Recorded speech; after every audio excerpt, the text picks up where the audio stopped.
Nous sommes ici dans le pôle enfance de la Page de la Drôme et nous avons le plaisir d'accueillir Monsieur Jean-Louis Garcia, qui est le président de la Fédération nationale, en présence donc de Madame Minikino, qui est la présidente de la PEDA. Nous sommes là pour veiller à ce que les professionnels qui nous entourent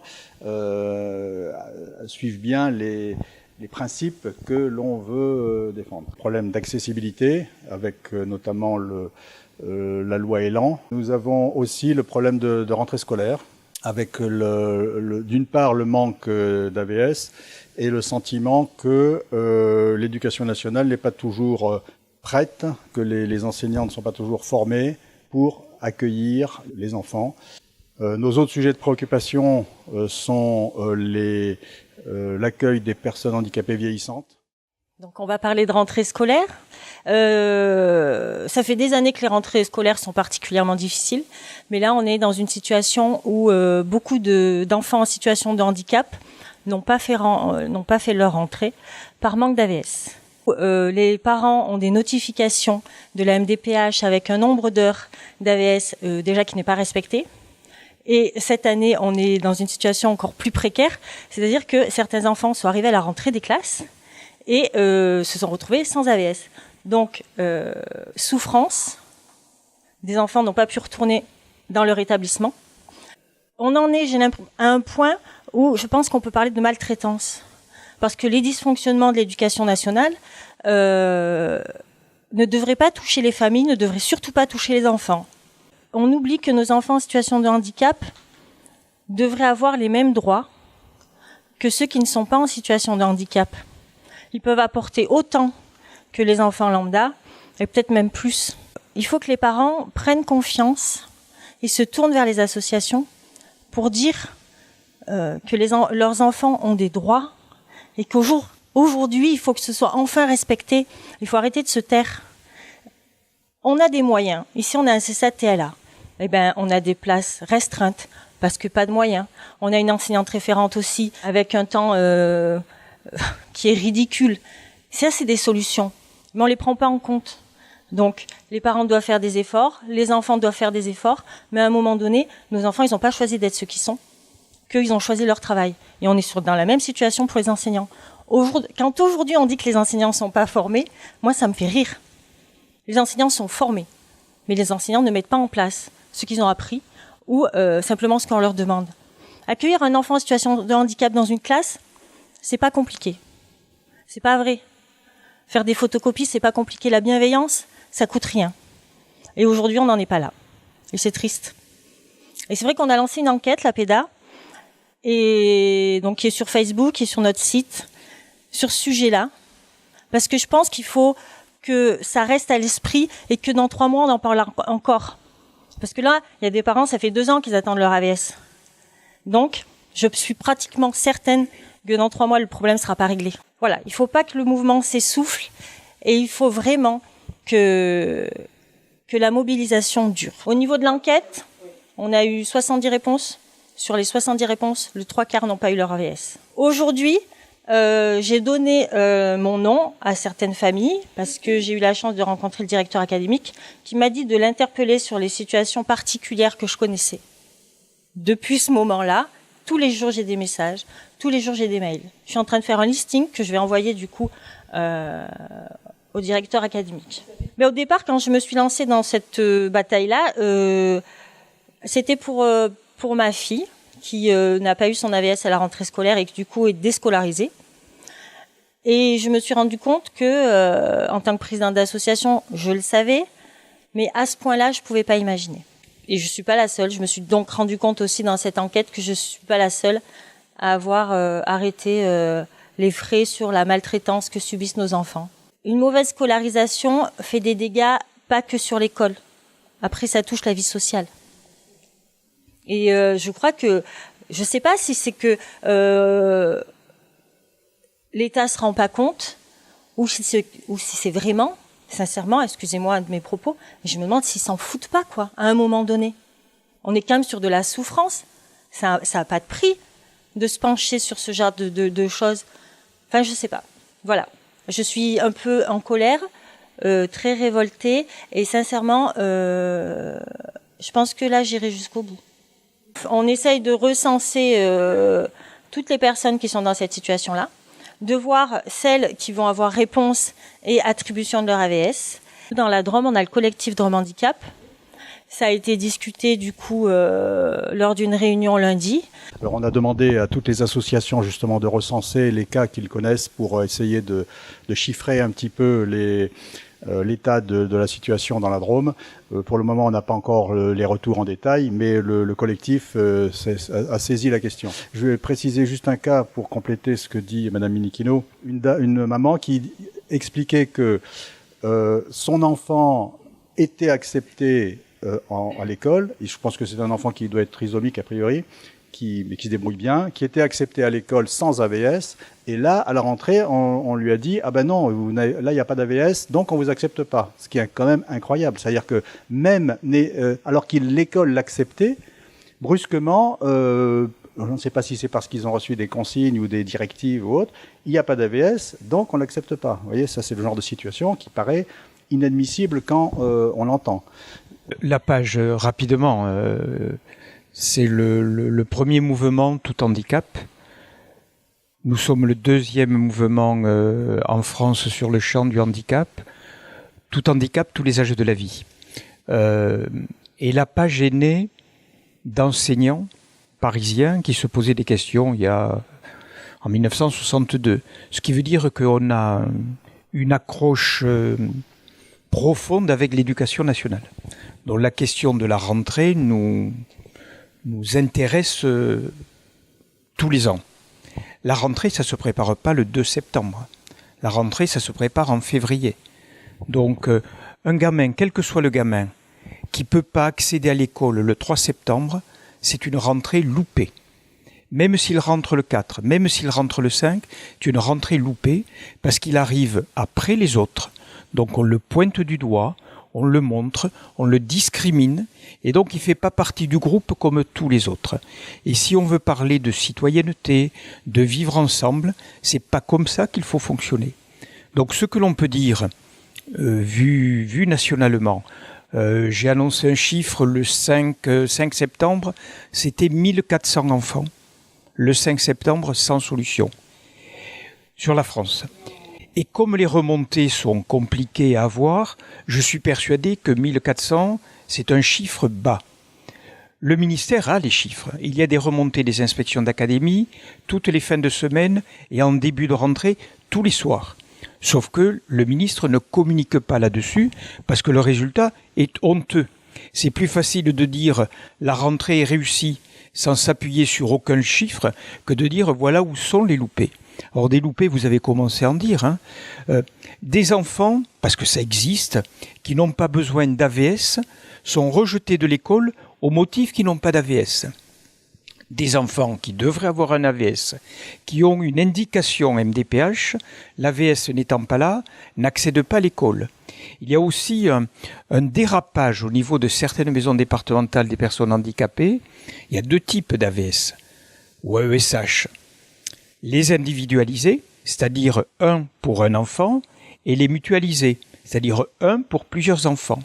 Et nous avons aujourd'hui des maisons départementales des personnes handicapées qui n'attribuent plus, même si l'enfant en a besoin, d'auxiliaires individualisés, mais qui donnent systématiquement des mutualisés. Alors c'est sûr, ça coûte moins cher.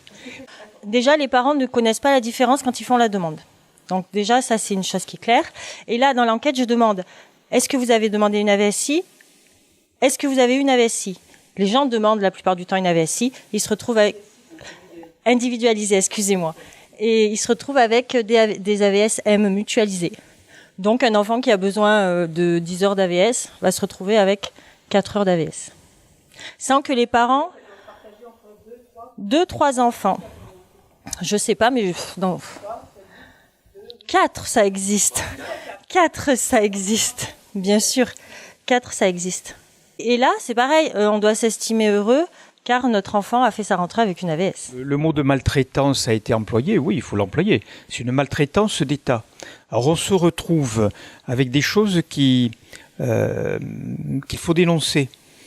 On est monde associatif. Monde associatif, tu l'as dit, on est là pour que les choses se réalisent. Mais on n'est pas aux commandes de l'État.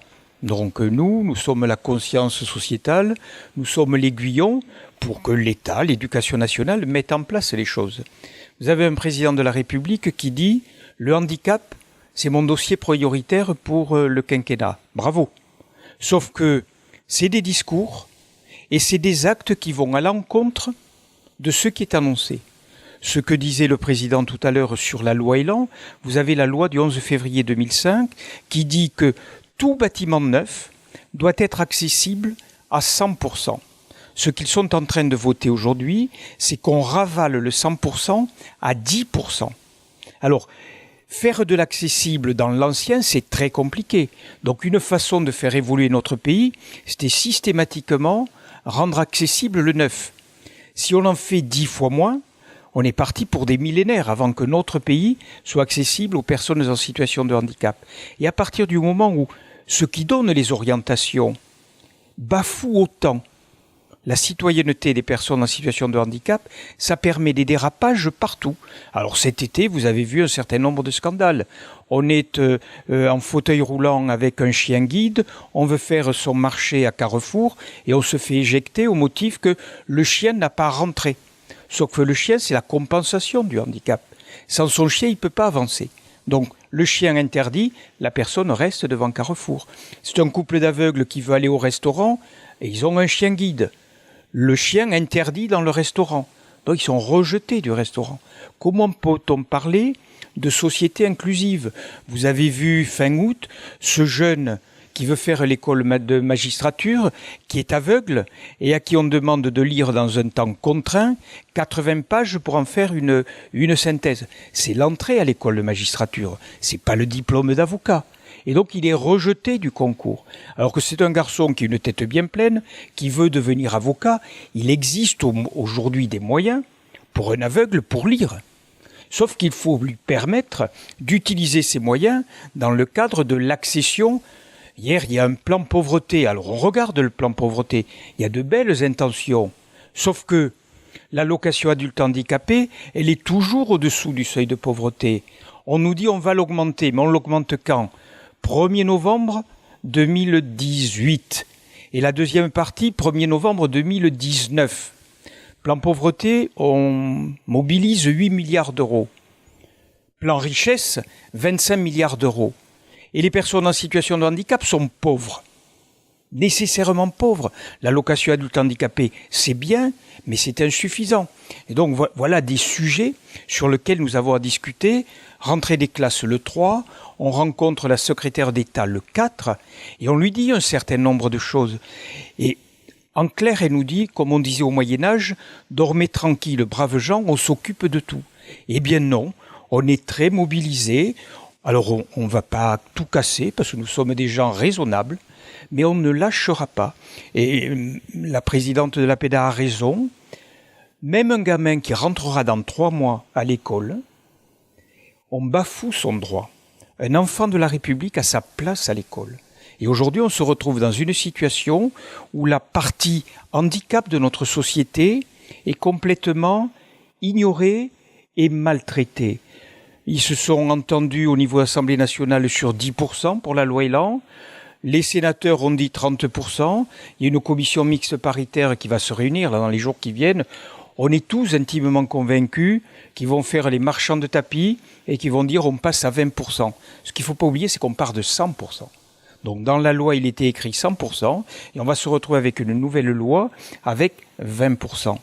Aujourd'hui, si on parle travail, c'est dans le plan pauvreté d'hier. Quand on est en situation de handicap, on est 2 fois plus au chômage que quand on est un ouvrier, un travailleur ordinaire. Et quand on est une femme en situation de handicap, on est encore plus au chômage. Voilà, ça c'est des réalités.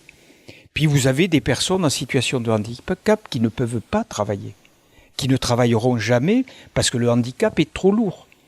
Le président de la République annonce hier un revenu universel, ça c'est des choses qui plaisent bien à la page, mais il le lie obligatoirement au travail. Ce qui veut dire que quelqu'un qui est un polyhandicapé lourd, qui ne travaillera jamais, c'est pas parce qu'il est paresseux, c'est pas parce qu'il se lève pas tôt le matin, c'est qu'il ne peut pas travailler.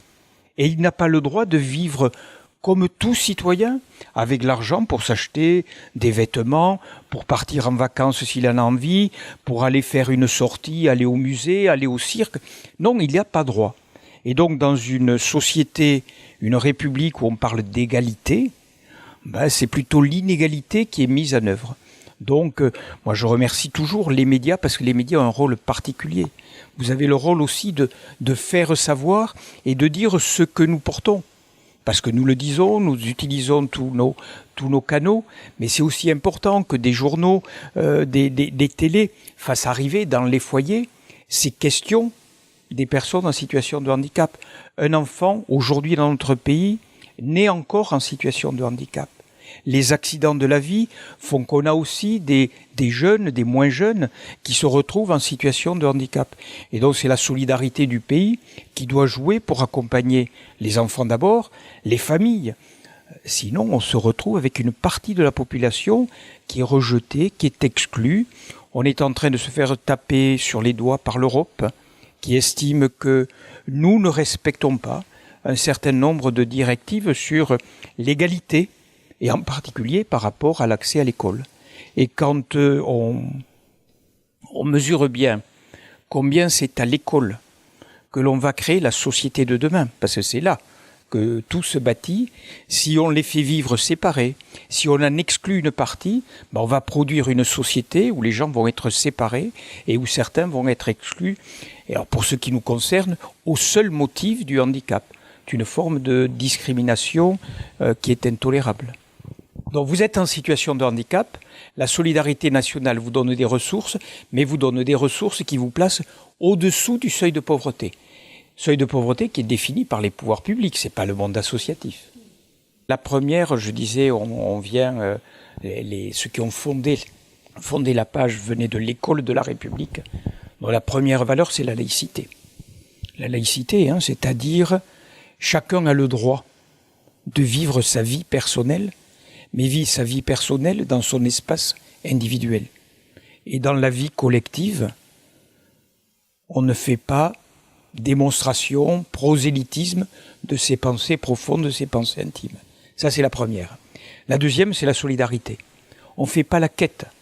La personne en situation de handicap, leur famille, ont des droits, et les droits, il faut les faire valoir. On n'est pas dans la rue en train de faire pitié et en disant « Regardez comme on est malheureux, donnez-nous 4 sous ». Il y a des droits, et donc par exemple pour des établissements, c'est obtenir les budgets, les bons budgets qui permettent de faire un accompagnement de qualité. Donc laïcité, solidarité et citoyenneté. C'est partir de l'idée que tout homme, toute femme, situation de handicap ou pas, est d'abord un citoyen. Et donc c'est s'organiser, la loi de 2005 le permet, par le biais de la compensation, faire qu'ils soient tous citoyens dans leurs différences et au-delà de leurs différences. Aujourd'hui, nous menons un combat. Alors, le président de la République l'a entendu. Alors, on va voir entre les mots et les actes ce qui va se passer. C'est l'affaire du droit de vote. Aujourd'hui, vous êtes sous mesure de protection, tutelle, curatelle, et le juge des tutelles, à partir d'un certificat médical, a le droit de vous enlever le droit de vote. Le droit de vote est constitutionnel. Vous êtes majeur, vous êtes français, vous êtes inscrit sur les listes électorales, il n'y a que la justice, parce que vous avez fait un forfait, un méfait, qui peut vous empêcher de voter. Bien pas non. Chez nous, on empêche de voter. Donc on s'est fait taper sur les doigts par toutes les instances internationales, et les pouvoirs publics, la loi, mélange le droit de vote, qui est lié à la Constitution, et la capacité à voter.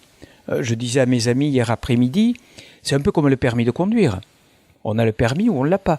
Imaginons si dans notre pays, on se livrait à un examen de permis à voter. On dit qu'ils ne peuvent pas voter parce qu'ils sont influençables. Est-ce que vous imaginez que parmi tous les électeurs dans notre pays, il y en a qui ne sont pas influençables? Il n'y en a pas qui regardent certaines télés à longueur de journée, qui est plus du matraquage qu'autre chose et qui conforme la pensée. Donc, on nous a promis c'est aujourd'hui au Conseil d'État, on nous a promis une sortie de ce dossier pour fin mars 2019, ça permettrait de rendre le droit de vote à ces concitoyens-là. Après, ils l'utilisent ou ils l'utilisent pas. Ils l'utilisent comme ils l'entendent. Dans des couples, il y a des discussions pour savoir et je vote pour qui et tu votes pour qui. C'est des choses qui existent partout. Les hommes et les femmes en situation de handicap, comme les autres. Et ils iront voter ou pas voter s'ils le souhaitent. Vous savez, on n'a pas la même appréciation du vote avec les personnes âgées. Quand au moment des élections, des bus ou des voitures organisées vont chercher dans les maisons de retraite ou dans les EHPAD les personnes âgées pour les faire voter, est-ce qu'elles ne sont pas influençables ? Ce sont des citoyens, ils votent ou elles votent, et c'est le jeu de la démocratie. Donc des sujets sur la planche, nous en avons beaucoup. Je suis un éternel optimiste, mais je suis bien convaincu que la rentrée 2019 sera d'aussi mauvaise qualité que celle d'aujourd'hui. Quand j'entends les pouvoirs publics aujourd'hui réagir à cette mauvaise rentrée 2018, ils sont aveugles, ils sont sourds, ils veulent pas entendre ce qu'on leur explique, mais très précisément, avec des exemples très précis, et donc ils vont pas pouvoir apporter les remèdes à quelque chose qui fonctionne mal. Nous, l'objectif du monde associatif, c'est aussi de dire là ça va pas, et de faire des propositions pour améliorer les choses. Mais si on vous reçoit sans vous écouter, alors on continuera à y aller, mais quand on sort de ces réunions, l'autre jour 70 minutes chez la ministre, où elle nous a raconté béatement combien elle travaillait bien, on se demande dans quel monde on vit. Alors d'abord j'ai répondu à l'invitation de mes amis de la Drôme. Voilà. En plus je fais le tour des départements régulièrement. Voilà. Je leur disais la semaine prochaine je serai en Dordogne et en Loire-Atlantique. Je ne pense pas pour une fédération comme la nôtre, que c'est de Paris, de la Tour Montparnasse, que l'on voit tout. Donc il faut aller sur le terrain et discuter avec les élus militants, avec les professionnels. Ça crée du lien, puis ça permet aussi de connaître les réalités de terrain. C'est aussi entendre les besoins, parce qu'ils en ont, voir comment au niveau fédéral on peut les aider, comment on peut faire avancer les choses. Et puis c'est rencontrer. Moi je rappelais, je suis élu depuis décembre 2008, ça va faire 10 ans. Ma première sortie en tant que nouveau président, ça a été dans la Drôme et pour inaugurer le CESAD avec votre organisation. Je rencontrais hier matin Madame Monchamp, ancienne ministre du Handicap, qui a porté la loi de 2005 et à qui je disais tout le mal que je pensais de ce qui se passe aujourd'hui. C'est aussi important parce qu'elle est en marche, Marianne Monchamp, qu'elle entend de elle, parce qu'elle entend de elle à quel point on peut être mécontent. Il faut aussi utiliser tous ceux qui, dans la majorité actuelle, peuvent entendre des choses et nous aider à éviter ces erreurs. De jeunes militants qui viennent d'arriver aux affaires du département, avec plein d'idées. Et donc, c'est aussi leur dire, c'est mon rôle de président national, que il faut être capable d'être fou quand on est dans notre secteur. Je vais m'expliquer. Il faut s'empêcher de rien. Parce que ce qui peut paraître utopique aujourd'hui, c'est la réalité de demain. Quand en 62, la page disait « ils doivent aller à l'école avec tous les autres », c'était de la folie furieuse. On se rend compte aujourd'hui, alors c'est pas réussi, mais il y a quand même 340 000 enfants en France qui sont scolarisés, enfants et adolescents. 340 000, c'est école, collège, lycée. On se rend compte aussi qu'il y a un gros bataillon dans les écoles, ça maigrit au niveau du collège, ça maigrit encore au niveau du lycée, et ne parlons pas de l'université. L'université, c'est un combat pour arriver à être et en situation de handicap et étudiant. Il faut qu'ils aient une volonté farouche pour y accéder. Donc on voit bien tout le travail que nous avons à faire pour faciliter leur accès. Mais vous savez, des organisations comme les nôtres sont novatrices. J'ai un peu repris la ministre le 4 où elle nous expliquait la veille, elle était allée en Loire-Atlantique. Et en Loire-Atlantique, il y a une APAGE qui existe depuis très longtemps. Et elle est allée visiter une structure de l'APAGE. Très bien. Donc elle s'en félicitait, elle montrait à quel point son action rendait l'éducation inclusive. Sauf que ce qu'elle est allée visiter en Loire-Atlantique, le lycée des Bourdonnières, la page l'a créée en 1988, il y a 30 ans.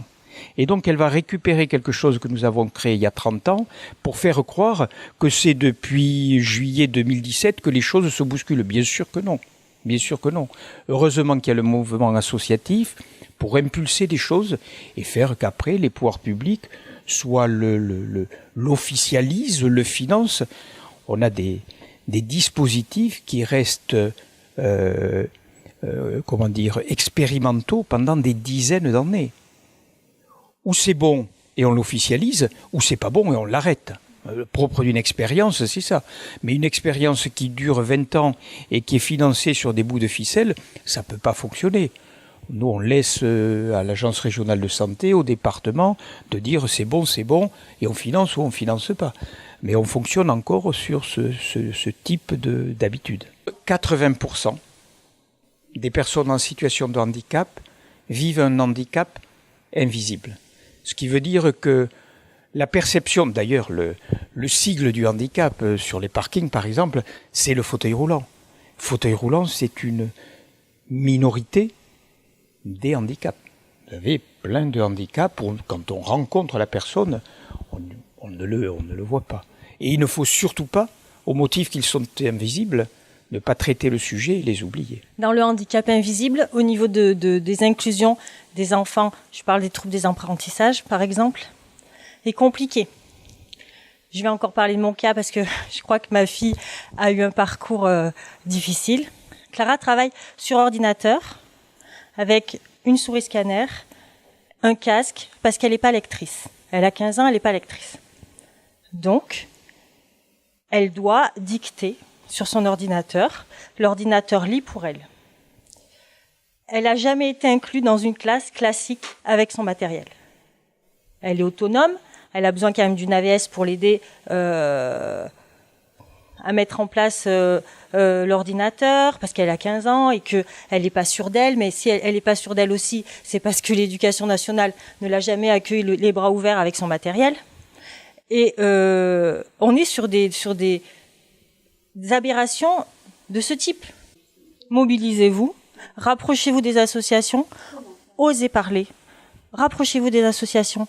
Il va rien se passer si vous dénoncez ce que vous vivez. Simplement, ça va faire bouger les choses. On le voit au niveau des associations. Si on se regroupe, on a plus de chances de faire avancer les choses que si on reste tout seul dans son coin. Et là, je pense qu'il y a une crainte des parents d'oser et de dire. Un ordinateur, ça prend pas de place dans une classe. Et des fois, à cause de certains instituteurs aussi qui n'acceptent pas l'ordinateur, on va mettre une AVS. D'accepter, d'accueillir à bras ouverts nos enfants. Je pense aussi qu'il y a un manque d'information auprès des autres élèves. Quand on a un jeune en situation de handicap qui arrive dans une classe, que les autres élèves ne sont pas au courant, ils vont peut-être le trouver un peu étrange dans son fonctionnement. Ils vont peut-être pas forcément comprendre pourquoi il a besoin d'une AVS, pourquoi il a besoin d'un ordinateur. Mais du moment qu'on en parle, du moment qu'on explique, ça change. Les jeunes accueillent à bras ouverts nos jeunes avec leurs particularités. Et ça crée une belle société de demain où on se rend compte que c'est possible. Parce que c'est possible. Vers nos concitoyens, il faut qu'on ait un discours positif, un discours conquérant et un discours ambitieux. Il faut qu'on... Le handicap, c'est pas une charge. C'est ça qu'il faut faire passer comme message. La différence, c'est une chance. Quand un gamin arrive dans une classe en situation de handicap, quand un salarié en situation de handicap arrive dans une équipe, ça enrichit l'équipe, ça enrichit la classe. Et donc il faut vivre cette singularité, cette situation de handicap ou autre, comme un plus pour le groupe classe, pour le groupe entreprise, et mesurer à quel point la synergie, ce qui se passe entre les uns et les autres, ça fait monter le niveau de tout le monde. Et donc, c'est ce discours qu'il faut porter. Il ne faut pas pleurnicher, mais il faut montrer les potentiels considérables. Quand on regarde, et les médias aujourd'hui sont bien plus alertes qu'ils l'ont été à une époque, quand on voit sur le plan du sport, ce qu'arrivent à faire les personnes en situation de handicap. Quand on voit les niveaux de compétences qu'ils arrivent à atteindre, on se rend bien compte que, bien accompagnés, quand on mobilise tout leur potentiel, ils font des choses que nous tous, nous ne ferions pas, alors qu'on ne souffre pas de handicap. Donc, ce que l'on arrive à faire sur le domaine du sport, on doit arriver à le faire dans tous les secteurs. Mais il faut de l'ambition, il faut oser, il faut se freiner en rien et bien mesurer que ce qui aujourd'hui est vécu comme une charge par les financeurs, par Bercy, c'est un investissement, mais un investissement sur lequel il faut aller très tranquillement, mais de façon déterminée. Il y a un gros travail d'éducation à faire vis-à-vis des enfants, et ça, effectivement, les associations se mobilisent pour faire de la sensibilisation dans les écoles, et ça, c'est très efficace quand les enfants se mettent eux-mêmes en situation de handicap pour voir comment ça se fait quand on ne voit pas ou quand on doit être dans un fauteuil roulant. Et vis-à-vis de la population en général, c'est de bien prendre conscience que le handicap, c'est pas quelque chose, c'est une fatalité à la naissance, ça peut arriver à tout moment. À tout âge, on peut se trouver handicapé parce qu'on a un AVC à l'âge de 13 ans, moi je connais des cas, ou bien avec l'âge, avec la vieillesse, on se trouve presque automatiquement handicapé même, arrivé à un certain âge. Hier j'avais oublié mes lunettes, pendant tout l'après-midi j'étais pratiquement handicapé. Bon, je voulais remercier évidemment Jean-Louis Garcia de s'être déplacé dans la Drôme pour ces échanges avec l'association, avec les militants de l'association. Je pense qu'ils ont été très très riches et très positifs pour le futur de l'association. Ce que je dois dire, c'est que la page de la Drôme se porte bien. Et une des raisons aussi de la venue de M. Garcia, c'est que notre présidente, ex-présidente maintenant, Chantal Béguin, donc qui a été pendant 10 ans la présidente, et je voulais souligner le travail qu'elle a fait pour revivifier l'association. Je disais Jean-Louis tout à l'heure, il y a un conseil d'administration qui est rajeuni, qui est efficace, qui est motivé, qui a l'intention de faire un travail. Je pense que l'association est sur un nouveau départ. On a plein de projets et je pense, et pour moi, c'est aussi tout le travail de Chantal Béguin qui a permis que l'association vive et continue. Voilà, donc je voulais la remercier. Je voulais remercier Jean-Louis Garcia d'être venu. Vous avez dans cette salle et des militants bénévoles, et Chantal en est un exemple, et des collaborateurs salariés. Et la chance du mouvement associatif, c'est que ça mobilise les forces vives de la nation. Et quand des militants se mettent debout pour travailler sur des sujets d'intérêt général, c'est une particularité de notre pays. Dans les autres pays d'Europe, le handicap n'est pas porté par le monde associatif. Alors qu'en France, le médico-social, la partie handicap, c'est porté à 95% par le champ associatif. Dans d'autres pays, c'est l'État qui porte tout cela. Alors historiquement, ça s'est bâti parce que l'État était défaillant. Le monde associatif s'y est mis, et puis finalement, ça fonctionne pas si mal que ça. La preuve, on y est toujours. Et ce sont ces corps intermédiaires que nous représentons, que l'État doit entendre.